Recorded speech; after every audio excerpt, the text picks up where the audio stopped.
ছেলেকে ছাড়া আপনাদের ভাইয়াকে ছাড়া একা একা কিভাবে ইফতারি করলাম। আর এই ভিডিওটা করেছিলাম 4 রোজার দিনে। মেয়েকে নিয়ে একা একা ইফতারি করতে করতে ভাবলাম যে একটু ভিডিও করে নিই আর আপনাদের সঙ্গে শেয়ার করি কেন আমরা একা একা ইফতারি করতেছি। আপনাদের মনে প্রশ্ন আসতে পারে কেন আমরা একা একা আছি আর কি কারণে একা একা ইফতারি করতেছি, কোথায় বা গেছি। হ্যাঁ, আমরা বাইরেই আছি অন্য কোনো এক জায়গায়, সেখানে থেকে যাব খুব শীঘ্রই আপনাদের ভাইয়ার কাছে আর ছেলের কাছে যাব। হয়তোবা মেয়েকে নিয়ে যেতে একটু দেরি হবে কারণ মেয়ের লেখাপড়া আছে, তো সবকিছুই আপনাদের সঙ্গে শেয়ার করব, একটু ধীরে সুস্থেই শেয়ার করব। তো যাই হোক, রান্না করব, মনটাও খুব খারাপ লাগতেছিল যে ছেলে মেয়েকে নিয়ে আপনাদের ভাইয়াকে সঙ্গে প্রতি বছরেই কিন্তু রোজাতে একসঙ্গে আনন্দ করা হয়, রান্না বাড়ি খাওয়া দাওয়া কত কিছুই না হয়, তাই না? সবাই মিলে একসাথে থাকলে একটা আনন্দই অন্যরকম। তো মনের ভিতরে অনেক কষ্ট লাগছিল। এদিকে ননদিনী ফোন দিয়েছে, তার সঙ্গে ফোনে কথা বলতেছিলাম আর ভুট্টা রান্না করতেছিলাম, মনটা খারাপ লাগতেছিল। সবাই খোঁজ খবর নিচ্ছে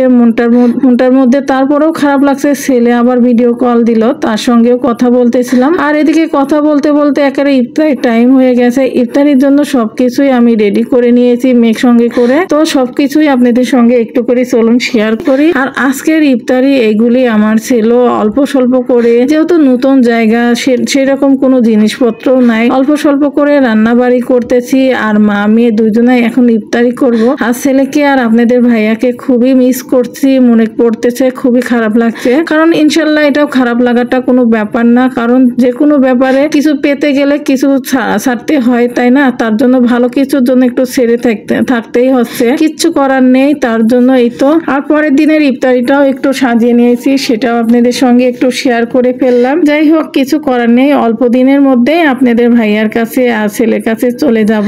আর এই তো খেতে খেতে ছেলের সঙ্গে আবারও ভিডিও কলে কথা বলতেছিলাম। ছেলে ইফতারি করতেছে আর আমার সঙ্গে ভিডিও কলে কথা বলতেছিল। আর ছেলেকে বলছি, আব্বু খুব তাড়াতাড়ি একসঙ্গে হব, টেনশন করিও না। তো এই তো ইফতারি করার পরে এই তো সন্ধ্যার সময় বারান্দায় এসে দাঁড়িয়ে শহরের চারপাশের লাইটের আলো, বড় বড় বিল্ডিং গুলি সেগুলি দেখতেছি আর মনটা খুব খারাপ লাগতেছিল। তো মন খারাপের মধ্যেও আল্লাহকে বলছে, আল্লাহ সাহস দাও, শক্তি দাও, যেন বাচ্চাদের তো বড় হয়ে গেলে বাচ্চাদের যে কোনো জায়গায় তো তাদেরকে ছাড়তেই হয়, তাই না? তো তারপরেও কিচ্ছু করার নেই। এই জন্য আমি এখানে বসে বসে দেখে দেখে আবারও ভাবছি যে না, এইগুলি ভাবলে হবে না, নামাজ কালাম আছে, যেহেতু রোজা রমজানের মাস, নামাজ কালাম তো পড়তেই হবে, তাই না? সবসময় নামাজ কালাম না পড়লে কি হয়? তারপরে মন খারাপ করে বসেছিলাম, মেয়ে একটু ভিডিও করে নিয়েছিল। যাই হোক, হাসি করতে করতে যাই হোক, অনেক গল্প হলো, অনেক কথা হলো। তো এখনকার মতো বিদায় নিব। তো এই পর্যন্তই সারাদিনের ব্লগটা ছিল। কেমন লেগেছে অবশ্যই কমেন্টে জানাবেন। আর এখনকার মতো বিদায় নিচ্ছি, সে পর্যন্ত সবাই ভালো থাকবেন, সুস্থ থাকবেন।